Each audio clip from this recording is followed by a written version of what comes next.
सर्वबाधा विनिर्मुक्तो धन धान्य सुतान्यता मनुष्य मत प्रसादेन भविष्यति न संशय।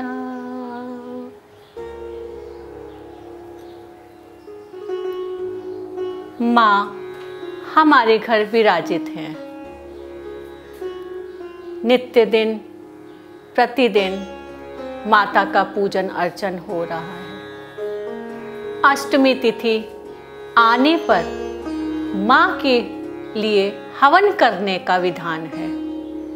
पुराणों में कहा गया है कि कोई भी पूजा, कोई भी यज्ञ बिना हवन के संपूर्ण नहीं होता।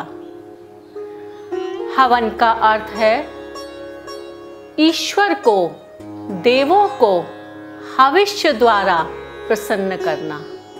इसके लिए अग्नि प्रज्वलित कर उसमें सामग्री के द्वारा हवन किया जाता है।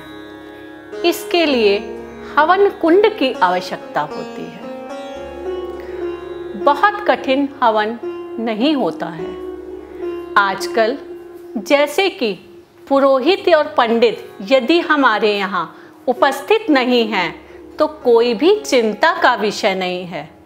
एक हवन कुंड लाएं और उसमें अग्नि को प्रज्वलित करने के लिए उसके आकार का अवश्य ध्यान दें। चौकोर हवन कुंड आते हैं किंतु वो बीच से थोड़े संकरे हो जाते हैं। ऐसी स्थिति में कभी कभी उसमें अग्नि प्रज्वलित करने में बाधा उत्पन्न होती है। इसलिए हो सके तो ऐसा पात्र लें जो नीचे से एक समान आकार का हो।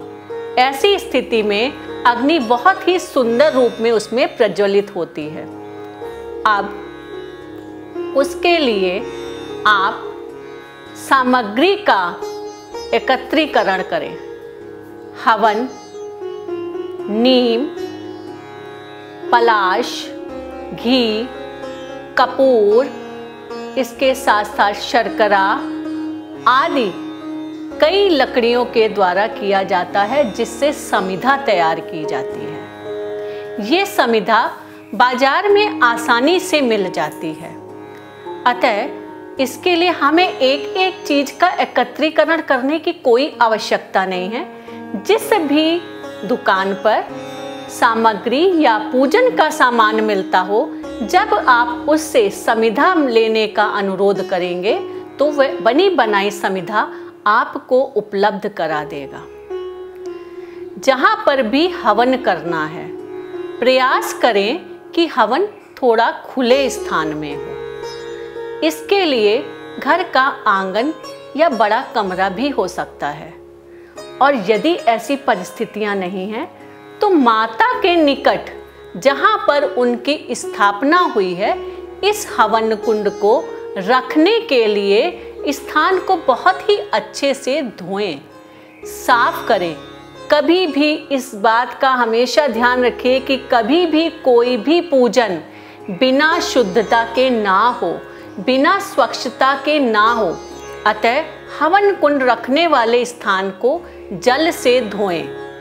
अब वहाँ पर भी पहले की भांति जैसे कि अखंड ज्योत जलाने के लिए चावल का या फिर हल्दी और गुलाल और रोली आदि का अष्टदल बनाया था, इसी प्रकार वहाँ पर अष्टदल बनाएं। यदि आपको लगता है कि फर्श पर सीधे सीधे हवन कुंड नहीं रखा जा सकता, तो ऐसी स्थिति में दो नवीन ईंटों का प्रयोग भी कर सकते हैं, या कोई पुरानी ईंट वगैरह हो तो उसे धोकर शुद्ध करके रखें। अब इसके ऊपर हवन कुंड को स्थापित करें। हवन कुंड रखने के बाद में आम की लकड़ी, याद रखिए पूजन सदैव, हवन सदैव आम की लकड़ी का ही होता है, इसलिए आम की लकड़ी लेकर आएं, उसके छोटे छोटे विभाग करें। इस आम की लकड़ी को चौकोर रूप में हवन कुंड में स्थापित करें। उसको स्थापित करने के पश्चात उसके बीच में कपूर लगाएं। कपूर पूजन के लिए भी आवश्यक है और कपूर बहुत ही शीघ्रता से अग्नि भी पकड़ लेता है। हमारे द्वारा प्रयोग की जा रही लकड़ी और जो भी सामग्री है वो पूर्णतः सूखी होनी चाहिए। गीली लकड़ी आग नहीं पकड़ती और हवन सही से स्थापित नहीं हो पाता, किया नहीं जा पाता।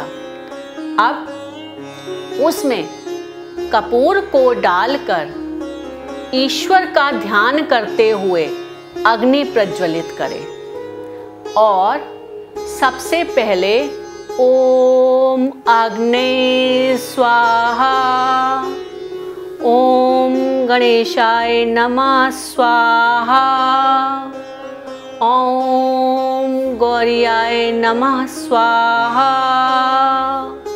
ओम श्री दुर्गाय नमः स्वाहा, ओम महाकाल्याय नमः स्वाहा।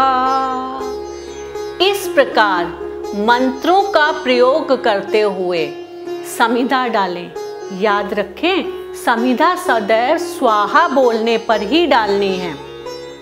जब आप ये समिधा डालेंगे तो तर्जनी अर्थात इस उंगली का प्रयोग समिधा को डालने में कभी ना करें। आपका हाथ सदैव इस प्रकार होनी चाहिए, क्योंकि तर्जनी उंगली कोई भी प्रकार का हवन करने में, पूजन करने में वर्जित है। अतः इस बात का हमेशा ध्यान रखें, क्योंकि ये गलती अक्सर हो जाती है कि हम जब समिधा लेते हैं तो यूं ले लेते हैं। तो ऐसी स्थिति में इस उंगली को 3 उंगलियों से अलग कर दें और ऊपर अंगूठे को रखते हुए हम अग्नि में इस प्रकार से समिधा को डालेंगे। ऐसे करके ऐसे नहीं डालना है, क्योंकि ये विधान है।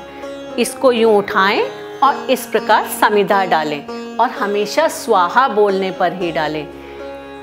साथ में जो भी आपके हवन कर रहे हैं सभी लोग समिधा डाल सकते हैं, किंतु डालने का विधान यही है। और एक व्यक्ति देसी घी कटोरी में लेकर चम्मच के द्वारा, ये चम्मच लकड़ी का हो तो बहुत ही अच्छा है, उस चम्मच पे कलेवा बांध लेवें और उस चम्मच के द्वारा स्वाहा बोलने पर 1 चम्मच घी और सामग्री को डालें। इस प्रकार पूजन करते हुए माँ भगवती का ध्यान करें, अग्नि देव का ध्यान करें और उनसे इस हवन को स्वीकृत करने की अनुमति मांगे। उनसे आराधना करें कि जो भी हवन मैं कर रही हूँ या कर रहा हूँ, आप इसे स्वीकार करें, मेरी मनोकामनाएं पूर्ण करें। सदैव ध्यान रखें कि आपका मन, आपका चित्त उस समय देवी में ही लगा होना चाहिए। हवन करते समय अपने पापों के नाश के लिए भी ईश्वर से प्रार्थना करें। अब इस हवन को करने के बाद में इसकी पूर्ण आहुति भी अति आवश्यक है। याद रखें, पूर्ण आहुति के बिना भी हवन संपूर्ण नहीं माना जाता और ईश्वर प्रसन्न नहीं होते हैं। पूर्ण आहुति के लिए एक सूखा नारियल लें। इस नारियल को ऊपर की ओर से थोड़ा काट दें या बीच से आधा काट दें। बची हुई समिधा उस हवन में भर दें, उस नारियल में भर दें और उस नारियल के दूसरे टुकड़े को उस पर लगाकर कलेवा से बांध देवें। बांधने के पश्चात भगवान का ध्यान करते हुए, मंत्रों का उच्चारण करते हुए, पूर्ण आहुति का संकल्प लेते हुए उस नारियल को इस प्रकार से अग्नि में समर्पित कर दें। याद रखिए, अब नारियल भी यूं नहीं रखना है, उसको भी हम भेंट दे रहे हैं। अतः भेंट हमेशा इस प्रकार से दी जाती है। तो नारियल को अग्नि को समर्पित करें और अग्नि को समर्पित करके अपने लिए जो भी गलतियां हुई हैं, जो भी अपराध हुए हैं, जो भी त्रुटियां हुई हैं, अपने किसी भी भावना, ऐसी भावना जो बुरी है, सब के लिए भगवान से क्षमा याचना करें और क्षमा याचना करके पूर्ण आहुति के बाद अग्नि के समक्ष आप कुछ दक्षिणा रखें और दक्षिणा रखकर प्रणाम कर माथा टेकें। अब एक बात आती है कि ये मंत्र कौन कौन से हैं। जैसे कुछ मंत्र मैंने अभी बोले, इसके अतिरिक्त और भी देवी देवताओं के मंत्र बोलने होते हैं, जैसे ब्रह्मा, विष्णु, महेश। इसके साथ यदि हम नवग्रह की भी पूजा कर रहे हैं तो नवग्रहों को भी प्रणाम करना चाहिए। ये पुस्तकें बाजार में आसानी से उपलब्ध हैं, आप इन्हें वहाँ से ले आएं और देखकर भी बोल सकते हैं। ऐसा कोई विधान नहीं है कि इस प्रकार करने से किसी भी प्रकार की अड़चन आती है।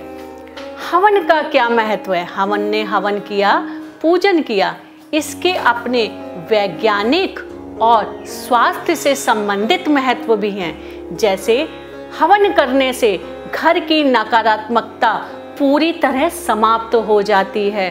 कोई भी बुरी शक्ति, कोई भी बुरा साया, किसी भी प्रकार की ऐसी चीज जो आपके फलने फूलने में बाधक है, किसी के द्वारा किया गया कोई तंत्र मंत्र, इन सब का नाश हो जाता है। बुरी शक्तियाँ, बुरी आत्माएं, बुरी हवाएं, या जो कि हम मानते हैं कि हमारे मार्ग में रुकावट पैदा कर रही हैं, ऐसी कोई भी भावनाएं हवन करने से नष्ट हो जाती हैं। क्योंकि ज्वाला से निकलता हुआ धुआं हमारे घर को पवित्र कर देता है, हवन हमारे घर को पवित्र करता है। इसीलिए हिंदू धर्म में, भारतीय परंपरा में, हमारे पुराणों में हवन का बहुत महत्व है। आर्य समाज में हवन के बिना पूजन पूर्ण माना ही नहीं जाता। उसमें तो प्रतिदिन प्रातः और सांध्य हवन करने का विधान है। हवन अवश्य करें, तभी हमारे 9 दिन की पूजा पूर्ण मानी जाएगी। हवन करने से शारीरिक रूप में यदि हम स्वास्थ्य की दृष्टि से देखें तो मन प्रफुल्लित होता है। घी और कपूर के जलने से जो भी उससे सुगंध निकलती है, उससे हमारा नर्वस सिस्टम मजबूत होता है, हमारे दिमाग में, हमारे मस्तिष्क में स्थिरता आती है, और किसी भी प्रकार का रोग हो, कोई भी दिक्कत हो, कोई भी परेशानी हो, वो सारी चीज़ें स्वतः समाप्त होने लगती हैं। चारों तरफ का वातावरण सुगंधमय हो जाता है। हवन का एक और बहुत बड़ा महत्व है। हवन करने से आसपास के किसी भी प्रकार की कोई भी विषाणु, कीटाणु जो रोग को उत्पन्न करते हैं, उनका भी स्वतः ही नाश हो जाता है।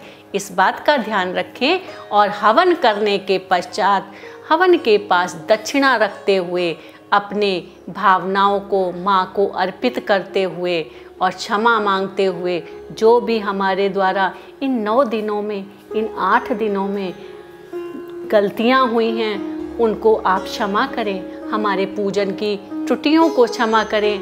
मैं एक बहुत ही साधारण जीव हूँ, जो आपकी कृपा से इस धरती पे आई हूँ, और इसमें मेरे से जो भी भूल चूक होती है, माँ उसे आप क्षमा करें और मेरी इस पूजन को, आराधना को स्वीकार करते हुए मुझे आशीर्वाद दें, मेरी मनोकामना को पूर्ण करें।